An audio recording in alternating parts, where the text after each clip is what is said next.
E aí, Camila, o que vai ser do jornalismo em 2016? Esse jornalismo de tudo novo, a gente fala de novo, o que é novo? Que toda é hora novo? tem algo novo, né? Como faz pra ser jornalista? Como faz //?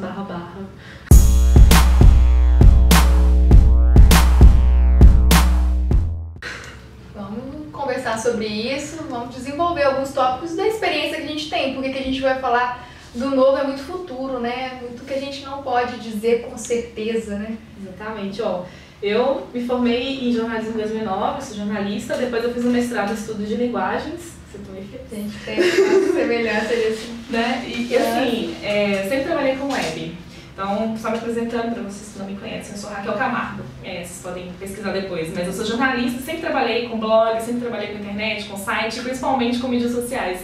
E não tá fácil ser jornalista, conforme o que a faculdade me ensinou sobre jornalismo, em pleno 2015, 2016, 2017, todo dia muda, né? O que é isso?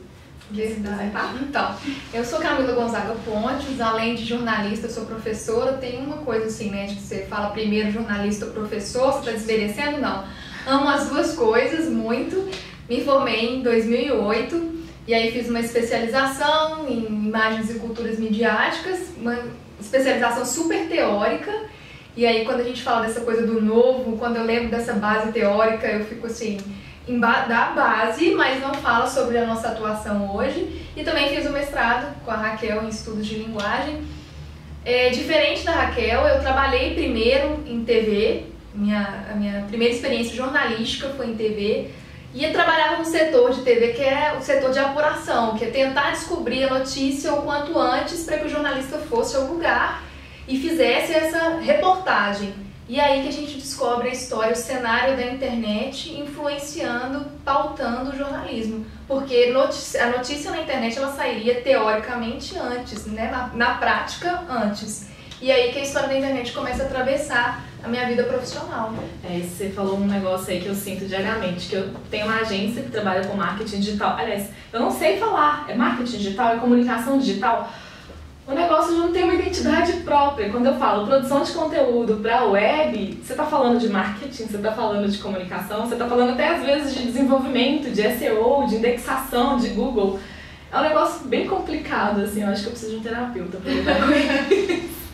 E aí você começa a produzir, e aí no meio da sua produção você tem todos os elementos que te formou, aí você pensa assim, nossa, mas e a tag, e a palavra-chave? E aí vai influenciando no seu modo de produção.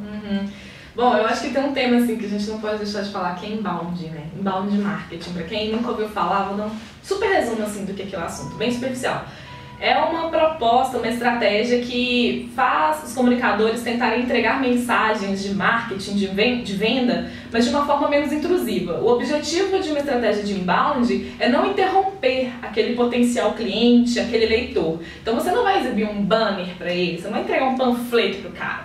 Você vai fazer um e-book com um assunto que ele super quer saber sobre, você vai fazer um post super, nossa, sensacional. No momento certo, na hora certa, no lugar certo. Eu quero muito ler aquilo, então, de repente ele virou um lead, de repente ele cai num submundo ali que você vai receber e-mails e e-books eternamente. O inbound marketing, eu acho que ele seria um pouco do Roberto Carlos. Esse cara sou eu, é isso? Sim. É isso que você queria, você tá pensando, a gente chegou. E ele vai te perseguir, ele vai botar o seu e-mail, talvez, se não for bem feito, cara, você vai sofrer. Não, brinks.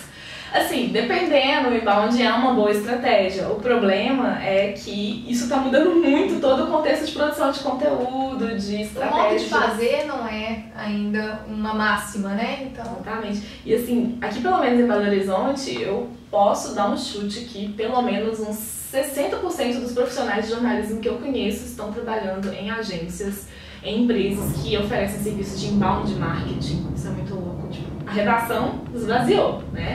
O jornalismo tradicional, cada vez menos pessoas, mais emissões.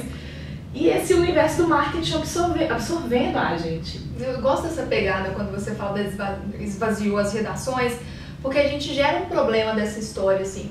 Quando eu comecei a olhar para o jornalismo na web, foi justamente por um problema que eu acredito que é desse esvaziamento, assim, de não ter a figura do revisor mais, não ter a figura da pessoa que apura, da pessoa que pauta, que produz, é aquele jornalista para tudo aquilo num tempo recorde. E humanamente, a entrega do produto final tem vindo com muitos erros, com muitos problemas, e aí influencia eticamente na produção jornalística.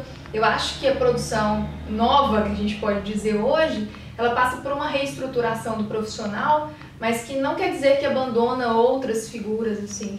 Na hora que você fala disso, dessa mescla do marketing e do jornalismo, eu acho que deveria ter agregado e não diminuído. Eu tenho minhas dúvidas, porque eu não vivi a época do jornalismo, que eles falam que é tradicional, né? Porque tradicional pra quem? Depende. Uma criança agora, o tradicional é o de hoje, né? Então depende do tempo, mas assim, esse jornalismo que tinha o pauteiro, eu tive estágio no jornal impresso, que tinha essa época, mas não acompanhei isso, eu já estava na virada da web. A sensação que eu tenho do lado de fora é que isso era muito lento, era muito burocrático. E eu já comecei a trabalhar, com 13 anos eu tinha blog, eu resolvia tudo ali de certa forma sozinha. É claro que não são processos profissionais amadurecidos, mas eu acho que um tem que aprender com o outro. O marketing tem muito que ensinar, com talvez um excesso de industrialização da notícia, da produção de conteúdo, mas o jornalismo também tem muito que ensinar para o marketing, né? Porque esse negócio de inbound, muitas vezes me dá uma certa antipatia ver textos que são fabricados muito com esse objetivo seco, porque você vê que é um texto que só quer vender um negócio, assim. Ele não está preocupado com a informação, com a qualidade do texto, com frases bem estruturadas, com uma apuração, uma entrega às vezes superficial. Tá vendo? E você tem todos os elementos jornalísticos que a gente estava falando aqui, tudo num profissional. Sim. O que não pode a gente... Não pode, eu tô falando assim, não é que não possa, né? Mas dentro dessa fala, o que eu acho que não merece é desvincular essas figuras que existiram. Elas têm que estar vinculadas no mesmo cara. É esse cara que sabe, olha, eu tô sozinho para produzir, para pautar, para poder revisar, mas eu tenho esse papel, eu tenho essa fundamentação. Sim, e isso leva junto um outro negócio, né? Que hoje todo mundo é jornalista. Tem uma câmera na mão, né? Seu celular tem tudo isso, né? E aí você vai estar no lugar certo, na hora certa, no momento certo, né? Sim. Aconteceu, o acontecimento rompeu com o esperado, né? Isso é bem polêmico, assim, eu não acho todo mal. Eu acho que tem bons jornalistas, aquele papo, né? Tem bons jornalistas com diploma, maus jornalistas, não é essa a questão, né?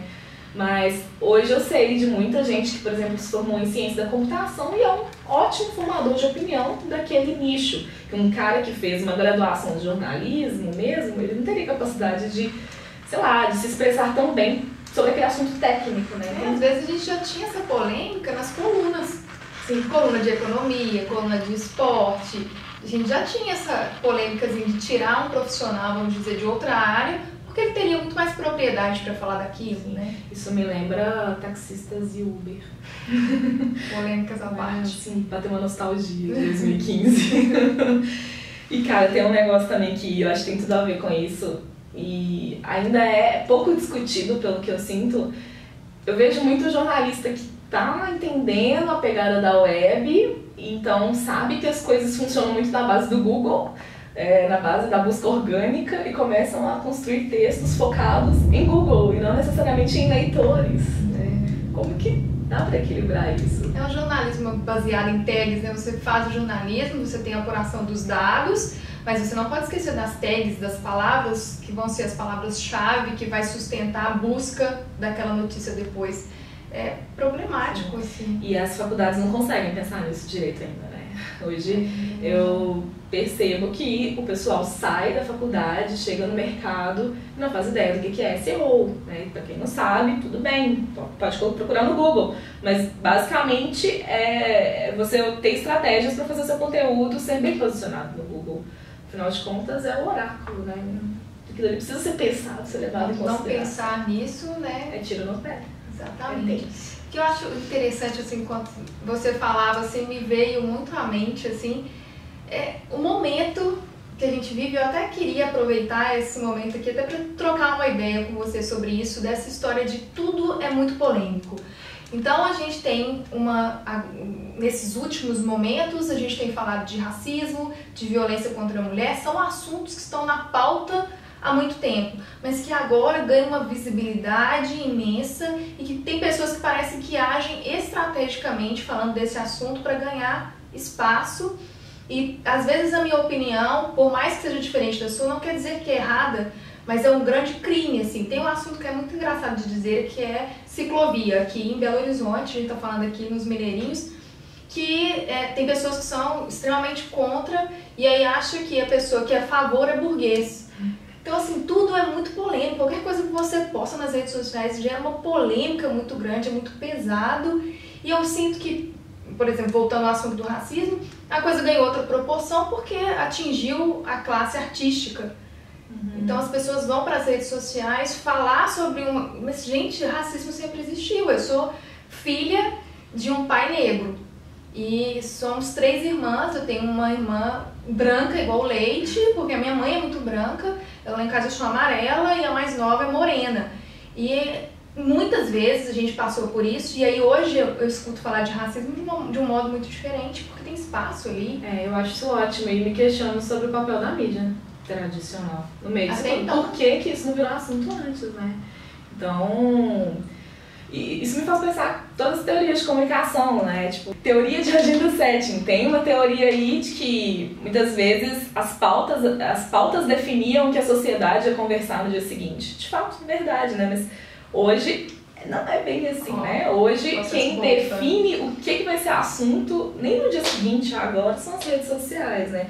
E que bom que tá tendo esse movimento orgânico mesmo, de tipo assim, queremos falar sobre racismo, queremos falar sobre ciclovias. A mídia não quer? Então deixa a mídia pra lá. Do mesmo jeito que, por exemplo, várias polêmicas a mídia deixa pra falar depois, porque tá apurando e não sei o quê, passando por diversas burocracias, né, que a imprensa tem. Enquanto isso, nas redes sociais o negócio já tá assim, velho, ficou velho. Às vezes a gente vê que a chegada, né, de ferramentas como o WhatsApp gera uma polêmica ali naquele universo que no dia seguinte tá na TV. Com certeza, no dia seguinte. No dia seguinte, mas olha como é que a gente consegue incomodar ali naquela manifestação, naquele ambiente que seria, vamos dizer, particular, próprio, incomodar algo que chega na TV, que pauta a TV, que pauta o jornal impresso, que é no dia seguinte mesmo.